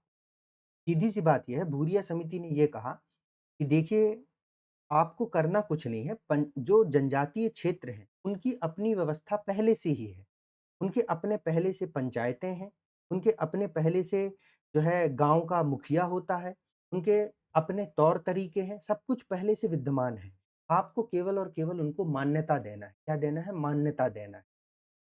क्लियर है? उनके अपने गाँव के मुखिया को चुनने का तरीका है। वहाँ पर आप अपना वाला क्या कहते हैं सिस्टम इम्प्लीमेंट मत कीजिए। जैसे सामान्य गाँवों में होता है ना, सरपंच का चुनाव करेंगे, सब लोग वोट डाल देंगे, ऐसा मत कीजिए वहाँ। वहाँ उनके अपने तरीके हैं, गाँव का मुखिया किसको बनाना है, उनके सारी चीज़ों के अपने तरीके, उनको उनके तौर तरीके से जीने दीजिए। तो यही है क्या? पेशा। अब इसमें क्या है होता है, इसके कुछ प्रावधानों को देख लेते हैं। यूपीएससी ने इसमें 3-4 बार प्रश्न पूछा है। एमपीपीएससी ने भी 2023 से 24 में एक प्रश्न पूछ लिया है, और अब मुझे लगता है कि यूपीएससी के प्रश्न को एमपीपीएससी रिपीट करेगा, क्योंकि यूपीएससी ने बहुत सिंपल क्वेश्चन पूछा था, पेशा से रिलेटेड। तो ऐसे सिंपल क्वेश्चन जो बिल्कुल एबीसीडी में जिनके ऑप्शंस होते हैं ना, उसको MPPSC as it is repeat कर लेता है। तो उन सारे फैक्ट को मैं यहाँ क्लास में डिस्कस कर दूँगा, और उसके बाद भी अगर एग्ज़ाम में गलती की है, तो जो मेरे ऑफ़लाइन वाले छात्र हैं, वो तो मुझे जहाँ मिल जाएँगे, वहीं उनकी धुलाई होगी। ठीक है? चलिए आगे बढ़ते हैं। इसमें क्या होता है, अब आप लोगों को जो है राइट साइड में मैं लेफ्ट साइड में शिफ्ट हो जाता हूँ। यहाँ पर क्या होता है, ग्राम सभा। तो ग्राम सभा के संदर्भ में क्या है, पेशा अधिनियम ग्राम सभा को अनुसूचित क्षेत्र में, कहाँ पर? अनुसूचित क्षेत्र में निर्णय लेने वाली सर्वोच्च संस्था के रूप में स्थापित कर। तो यूपीएससी ने पूछा था कि पेशा एक्ट 1996 के तहत 1996 के तहत सर्वोच्च निर्णयकारी संस्था कौन होती है? और उसमें ऑप्शन दिया गया था ग्राम सभा, ग्राम पंचायत, जनपद पंचायत, जिला पंचायत। तो कौन है भैया? ग्राम सभा होती है। ग्राम सभा, ग्राम पंचायत भी नहीं, क्योंकि ग्राम सभा किनसे मिलकर के बनी होती है? वहाँ के जितने भी वैलिड वोटर हैं उन, ठीक है? The PESA act establish the Gram Sabha as the supreme decision making body in the schedule area, जो जनजातीय क्षेत्र। यह विकास प्रक्रिया में सामुदायिक भागीदारी के लिए एक मंच के रूप में कार्य करता है और विकास परियोजनाओं की पहचान करने, विकास योजनाएं बनाने और उनके क्रियान्वयन की देखरेख के लिए जिम्मेदार। सीधी सी बात, यहाँ पर सबसे ज्यादा अगर शक्तिशाली संस्था कौन है आपसे ये पूछा जाए तो वो कौन है भैया? ग्राम सभा है। क्लियर है बात? अब आप जो है वापस से जो है लेफ्ट साइड देखिए, लेफ्ट साइड का जो है स्लाइड आपको जो है विजिबल होने लगा होगा। यहाँ पर देखिए ये ग्राम सभा है। देखिए ग्राम सभा क्या-क्या इंश्योर कर रहा है? सामुदायिक भागीदारी को इंश्योर करता है, कम्युनिटी पार्टिसिपेशन को इंश्योर कर रहा है, परियोजना की पहचान कर रहा है, आइडेंटिफाइंग प्रोजेक्ट कि कौन से प्रोजेक्ट की ज़रूरत उन्हें अपने गाँव में है और नहीं है, और फिर उसका इम्प्लीमेंटेशन, क्रियान्वयन को भी वही स्वीकार करता है। अगर मान लीजिए कोई परियोजना आई, गाँव के लिए कोई परियोजना बनाई गई और उस क्षेत्र की ग्राम सभा कहे कि इस परियोजना की ज़रूरत हमें नहीं है, तो वो परियोजना वहाँ इम्प्लीमेंट नहीं की। स्पष्ट है बात यहाँ तक का? चलिए आगे बढ़ते हैं। अब यहाँ पर जो है ग्राम स्तरीय संस्था की अगर हम बात करें, तो देखिए, ये जो है त्रिस्तरीय होता है, जो ग्राम लेवल इंस्टीट्यूशन होता है, ये त्रिस्तरीय होता है। यहाँ पर ये आपको विजिबल होगा, 3 तो खंभे दिख रहे होंगे। एक तो है ग्राम पंचायत, फिर है ग्राम सभा और फिर एक है पंचायत समिति। इन 3 स्तरीय संस्थाओं का इसमें गठन किया जाता है। इसके बारे में पढ़ लेते हैं। यह अधिनियम विकास गतिविधियों को चलाने और ग्राम समुदाय को आवश्यक सेवाएं प्रदान करने के लिए ग्राम स्तरीय संस्थान के निर्माण का आदेश देता है। मतलब उस ग्राम सभा में ही ये त्रिस्तरीय संस्थाओं का निर्माण किया जाएगा, उन गांव के लोगों को मिला करके। इन संस्थाओं में ग्राम पंचायत, ग्राम सभा और पंचायत समिति सम्मिलित होती है और उनमें से सबसे शक्तिशाली संस्था कौन होती है? ग्राम सभा होती है। क्लियर है बात? This act mandate the creation of village level institution to carry out development activities and provide essential services to the. सीधी सी बात, गांव के लिए एसेंशियल सर्विस क्या है? पेयजल की व्यवस्था करना, पशुओं की व्यवस्था करना, कांजी हाउस बनाना, यही तो सब सारी चीजें है ना। गांव में कहीं पर कच्ची सड़क का निर्माण, अब तो कंक्रीट किया जाने लगा है, तो सड़कों का निर्माण करना, ये जो एसेंशियल चीजें हैं उसकी प्लानिंग की जिम्मेदारी इन्हीं के पास, जनजातीय क्षेत्रों में, है ना। और वहां पर ग्राम पंचायत के कार्य एवं शक्तियों की अगर हम बात करें पेशा एक्ट के तहत, तो पेशा कानून प्राकृतिक संसाधन प्रबंधन, पर्यावरण संरक्षण और आर्थिक गतिविधि विनियमन के संबंध में ग्राम सभा और ग्राम पंचायत को महत्वपूर्ण शक्ति एवं कार्य प्रदान। क्लियर है बात? सीधी सी बात, इसको आप ऐसे समझ लो भैया कि जैसे देखो, जो अनुसूचित क्षेत्र होते हैं, वहां पर मान लीजिए जो ये वहाँ के ट्राइबल्स जो लोग होते हैं, वहाँ पर जो लघु वन उपज होते हैं, जैसे लकड़ियाँ इकट्ठा करना, वहाँ पर जो फॉरेस्ट प्रोडक्ट हैं, उन्हें कलेक्ट करना, उनके ऊपर जो है कोई क्रिमिनल एक्ट नहीं लगाया जाता। लेकिन एक सामान्य ग्राम सभा का, ग्राम पंचायत के लोग, ग्राम सभा के जो लोग हैं, वो जाकर के किसी ऐसे क्षेत्र में चले जाएँ और वहाँ जाकर के जो है मान लीजिए फॉरेस्ट प्रोडक्ट कलेक्ट करते हैं, तो उनको फॉरेस्ट रेंजर पकड़ लेगा। लेकिन ये अनुसूचित क्षेत्रों में, ये जो जनजाति होते हैं, उनको ये अधिकार होता है कि वो जो अ, लघु वनोत्पाद होते हैं, उनको जो है कलेक्ट कर सकते हैं। ताकि क्योंकि भाई जनजातीय लोगों का रोज़गार ही वही है। आप लोगों ने ताड़ी का शराब पिएँगे वो, महुआ का शराब पिएँगे, सहरिया जनजाति को देख लीजिए आप। उनकी पूरी जनजातीय जीवन जो है, वह वहीं ग्रामीण कृषि और जो जंगल है, उन्हीं के बेसिस पर ही उनकी अर्थव्यवस्था चलती है। और अगर वहीं से उन्हें वंचित कर दिया जाएगा और उनके मूड के ऊपर जो है फॉरेस्ट रेंजर को बैठा दिया जाएगा, तो कैसे काम चलेगा? इसीलिए बहुत सारे कंप्लेंट भी आते हैं मध्य प्रदेश में कि फॉरेस्ट रेंजरों के द्वारा बहुत ज़्यादा ट्राइबल्स का जो है वह एक्सप्लॉइटेशन किया जाता है, क्योंकि उनको तो जनजातियों को तो पता नहीं है कि उनके क्या अधिकार हैं। क्लियर है बात? चलो आगे बढ़ते हैं। अब बाकी चीजें हैं। हाँ, इसको और समझ लीजिए परामर्श, मतलब इसका क्या मतलब होता है कि अधिनियम के अनुसार अनुसूचित क्षेत्रों में किसी भी विकास परियोजना या गतिविधियों को शुरू करने से पूर्व ग्राम सभा से परामर्श किया जाना आवश्यक होता है। इंपॉर्टेंट फैक्ट है, यूपीएससी इस पर प्रश्न बना चुका है। मान लीजिए सिंपल सी बात है, वहां पर कुछ कोई डेवलपमेंटल प्रोजेक्ट है, उसको लागू करना है, इसको जो है लागू करना है उस क्षेत्र में, ए क्षेत्र में जो है एक डेवलपमेंट प्रोजेक्ट लागू करना है। लेकिन अगर ग्राम सभा कह दे कि हमारे क्षेत्र में इस प्रोजेक्ट को हम लागू नहीं करेंगे क्योंकि इससे जो है ये समस्या है, तो वो प्रोजेक्ट वहाँ पर लागू नहीं होगा, सरकार ज़बरदस्ती वहाँ पर उस प्रोजेक्ट को लागू नहीं करे। जब कैन बेतवा लिंकेज प्रोजेक्ट चल रहा था ना और उसके बाद जो है, उस समय तक तो मध्य प्रदेश में जो है ये पेसा एक्ट जो है लागू नहीं हुआ था। तो एक क्षेत्र है, उस समय हम लोग यूपीएससी की प्रिपरेशन करते थे, तो असम का क्षेत्र है या कहाँ का भी तो क्षेत्र है, वहाँ पर ये पेसा की वजह से जो है ना, कोई प्रोजेक्ट इम्प्लीमेंट करना था स्टेट गवर्नमेंट को, तो बहुत ज़्यादा समस्या फेस करनी पड़ी थी इस वजह से, क्योंकि ग्राम सभा उसके लिए जो है परमिशन ही नहीं दे रहा। तो वो प्रोजेक्ट फिर ठंडे बस्ते में चला चला गया था। तो हम लोग जो है इसको एग्ज़ाम्पल मतलब जब मेंस आंसर राइटिंग करते थे, तो अनुसूचित क्षेत्रों में प्रोटेक्शन के लिए इसको एज़ एग्ज़ाम्पल उसको कोट किया करते थे। एग्ज़ैक्टली पूरा याद नहीं है, 5-6 साल हो गए उस बात को। चलो, आगे देखते हैं वित्तीय सोर्सेस का है, तो ये क्या कहता है कि यह अधिनियम ग्राम सभा और ग्राम पंचायत को उनके कार्यों को क्रियान्वित करने के लिए एक निश्चित धनराशि के फंड के हस्तांतरण की अनुमति देता है। मतलब सीधी-सी बात ये है, ये जो 243 के तहत 253 आई के तहत जो वित्त आयोग बनाया जाता है ना, finance commission state finance commission बनाया जाता है, वह इन्हें ये जो पेसा एक्ट के तहत जो ग्राम सभा और ग्राम पंचायत है, इन्हें एक निश्चित फंड ट्रांसफर के लिए अनुमोदन करता है, ताकि उन्हें फाइनेंशियल रिसोर्सेज की कमी ना पड़े। इसके साथ ही पेसा एक्ट में ये बहुत इंपॉर्टेंट है, यहाँ पर भी यूपीएससी ने प्रश्न पूछ चुका। मैंने बोला ना 3 क्वेश्चन पूछा है। एक पुराने वाले में अगर डेवलपमेंट प्रोजेक्ट को लागू करना है तो किसके परमिशन की ज़रूरत पड़ेगी? अब अगर मान के चलो अनुसूचित क्षेत्र में भूमि का स्थानांतरण होना, तब क्या करना पड़ेगा? तो पेसा अधिनियम अनुसूचित जनजातीय समुदाय के क्षेत्रों के भूमि अधिकार संबंधी नियमों का संरक्षण करता है। इन क्षेत्रों में किसी भी भूमि को हस्तांतरण करने से पहले उनकी सहमति प्राप्त करना आवश्यक है। मतलब यहाँ पर भी बिना ग्राम सभा के सहमति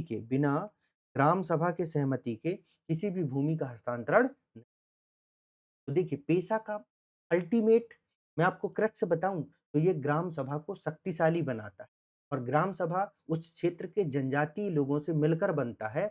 मतलब मैं ये कहना चाह रहा हूँ या ये एक्ट ये कहना चाह रहा है कि इस एक्ट के माध्यम से जो जनजातीय क्षेत्र है या जो जनजातीय लोग हैं, जो उस क्षेत्र में रहते हैं, यह उन्हें सशक्त बनाता है, उनका सशक्तिकरण, एम्पावरमेंट करता है ताकि उनकी प्रथाएँ, परंपरा, संस्कृति पर किसी भी प्रकार का बाह्य हस्तक्षेप ये इसका कंक्लूजन।